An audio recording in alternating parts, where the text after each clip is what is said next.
Hey everybody, this is Darkslayer and you are watching DarkslayerTV, doing something a little bit new this time. I'm going to be trying some of the free MMORPGs that are out there. There are plenty of them. I mean, I'm guessing near 1 to 200 of these games.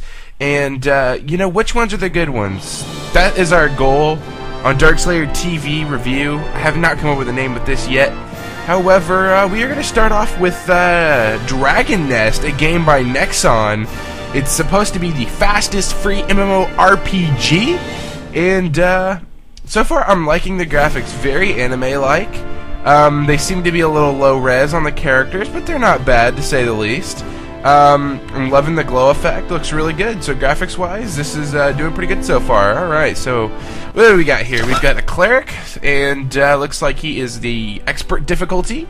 And back out from there, we've got a warrior, a sorceress, and a ranger. Our warrior is, of course, on the beginner difficulty, like any good warrior should be. Sorceress is a intermediate difficulty, and our ranger starting with a beginner difficulty. And for this demonstration, let's go with a warrior. Let us see what the warrior's like. Get on up here. Alright, so we got our warrior. Let's look at our character customization. We got 1, 2, 3, 4 hairstyles. Not the best, but not too bad either. So we got blue hair. So on character customization, it's not that great. I'll give it 3 out of 5 on character customization. Could be doing a little bit better. Not very many face styles either. It looks like 3 or 4 for each of these options. You get to choose eye color. That's pretty cool. Let's make our hair blue, by the way, just because that is epic. And change around with the shirt a little bit. Yep, seems to only be about 4 options. However, the fact you can change your gear, though, is something some MMORPGs don't have. So the fact that you can change your gear is a plus for the game. Let's go with DarkslayerTV as my name. DarkslayerTV. Alrighty, so my name is already in existence. Who would be taking my name? That does not make any sense. Let's just try Darkslayer. Let's see if that would be taken. It is, yo. I have an idea. We'll just make it DarkslayerTV. There we go. Whoa! People be taking my name. Alright, DarkslayerTV. TT. I am DarkslayerTT. Fear me. Alright, so let's go ahead and enter the game here. And this is a game that makes you have a second password. Let me black this part of the screen out real quick so I can type in my password. Alrighty, and let's choose channel number 2, because channel number 1 usually is more populated, and for the sake of frame rate, we are going to head over to the second server, so there should be a lot less population than if we were not. And on the loading screen, we got a little girl hopping across the bottom of the screen. That is pretty awesome, not going to lie. A little squid pet being a boss. Loading. And something cool about this game is it has cinematic and voice acting, something a lot of free MMORPGs don't have. So this is why I chose this one. It's one of the better free MMOs. This is actually supposed to be first impressions. However, for me, this is not. I do have a few characters on this game already, and let's jump into the cinematic.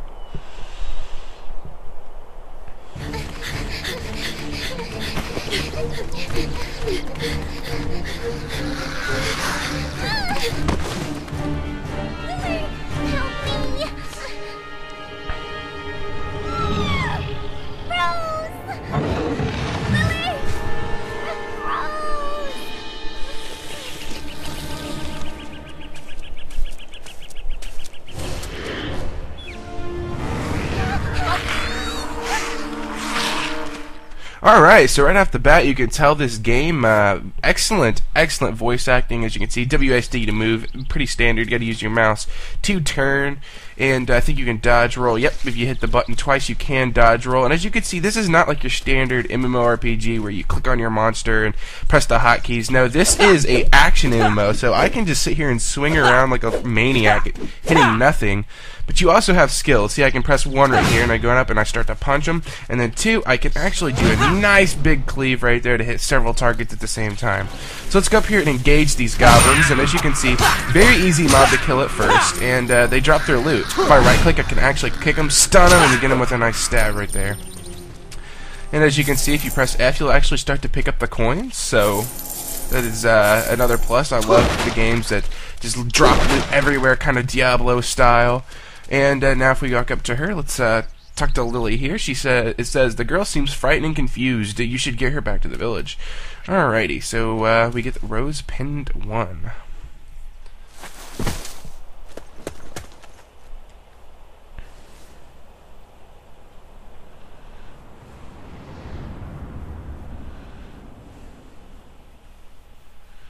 Alright, and as you can see, this game's graphics are actually pretty good for this cartoony style of game.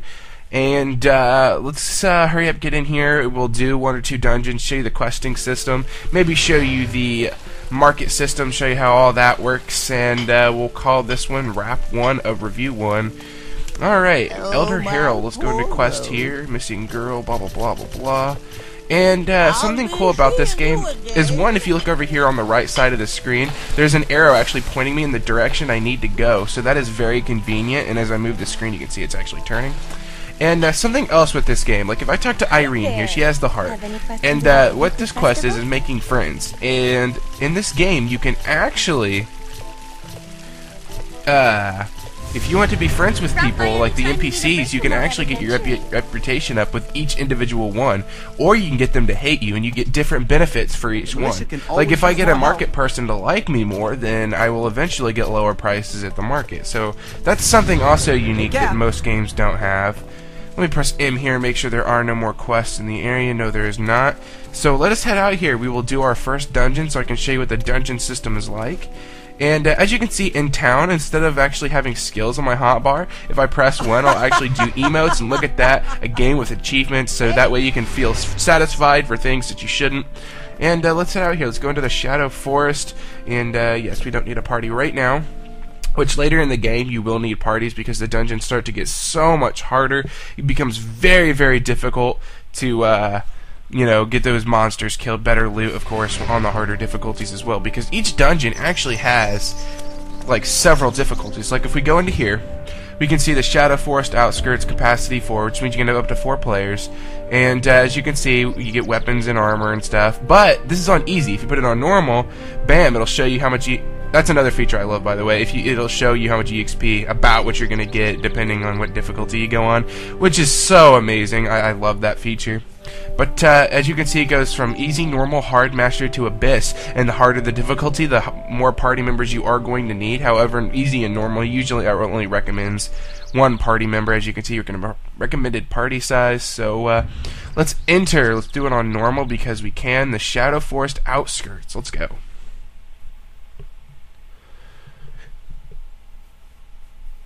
Alrighty, so we're in here in our first dungeon, and we have this dude here hiding behind the pole, very badly, I might say. On duty.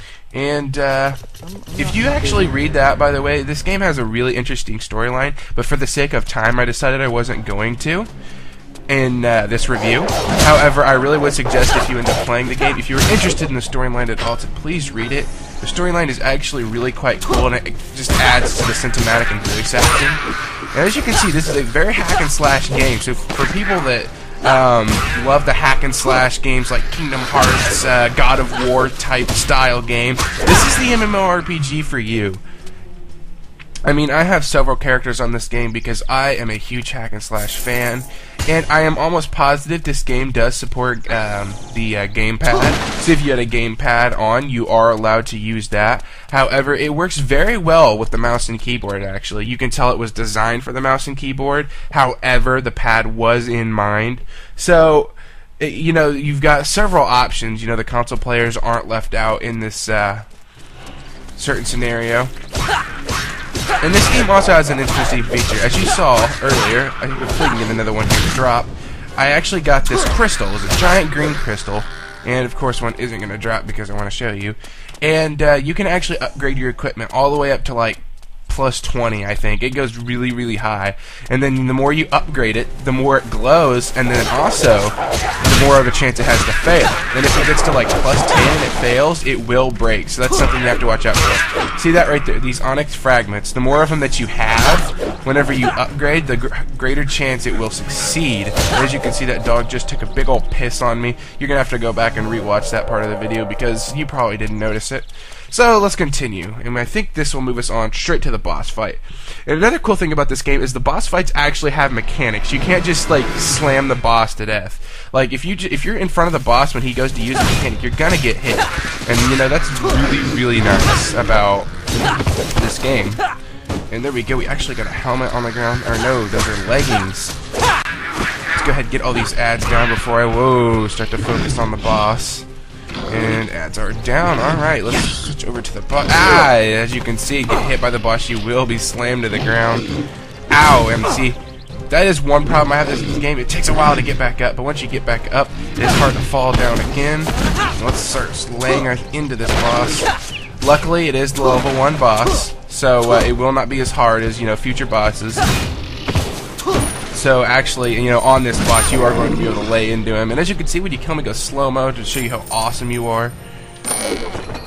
Tons of loot. Even get a chest at the end. Get a bronze shirt. I don't know how that would work. Make a shirt out of bronze. That would be the most uncomfortable shirt, like, ever. And there we go. Dual S. Look at me winning. Leveled up onto level 2. Killed the boss. And at the end of every stage, you get to choose a chest. I like to choose the first one always, but with double S. They will all be silver. So it wouldn't really matter which one I choose. And look at that. I actually got a ruby fragment used to create crests and warrior equipment. That's something else in this game. You will eventually get crests. Let me open up my... where is it? There it is, my player card. As you can see, you get a crest. Right now, none of it's available, but you will actually be able to implement gems into this, and it's a giant, like... I don't know how to explain it. You put gems to it, and it'll benefit your character, and as you can see, like grade, regular, you get different levels depending on your level. So it's really cool. You get a giant crest to increase, I don't know, your skills and just everything about you, which is really cool. Duck over here, let's complete this quest, head back to town, go to the marketplace, and hit F12 to leave the dungeon. Let's go to town or the closest field. However, we need to go to town. Alright, back in town. Do not display this again today. Thank you. Alright, let's head over here to the NPC so I can show you how buying and selling works, what the shop looks like. Let's go to your trade and repair. In this game, you do have to repair your gear, but not very often, and it's actually really cheap. The only time you really have to repair your gear is whenever you've been dying a lot. And right here, we got archer. We need to sell that. Get rid of all... No, I want my onyx fragments. It's something else. I'm going to have to show you the other type of weapon warrior get. Level 5 gear, all that. And if I'm correct, you actually get mounts later in this game. I have not made it to the point where I get a mount yet, which is quite sour, but oh well. So as a warrior, you actually get a giant two-handed sword, or you can go with a warhammer. With the warhammer, you'll get an increased paralyze and stun mechanic. That's something else. The weapons in this game don't only just do damage, they can paralyze and stun your opponent. And if you use the giant warhammer, since it is a blunt weapon, you get a bonus to your paralyze and stun because you'll be bashing them over the head with it. However, if you go with like an axe, like here, pull out our axe, you get increased damage, but you lose your paralyze and stun. However, you also gain critical strike damage. So each class does get a choice of what kind of weapon they want to use. Like a warrior, as you can see, the axe does massive AoE. Every weapon has a different combo, and like I'm pretty sure the archer, they get a short bow, they get a long bow, and they get a crossbow. I'm not sure of the stats on them. I'm not sure what the sorcerer gets and the cleric. However, I am positive they have different weapon types as well. So I'm gonna wrap up our first review of Dragon Nest. Very fun game, very fast paced, and once you get higher level you get all kinds of really big bosses to fight with tons of mechanics, and you get to be in parties, and as you can see you even get to dance. This game is a very fun game. I would suggest it, and that is my first ever review on a game, so be sure to look up Dragon Nest from Nixon.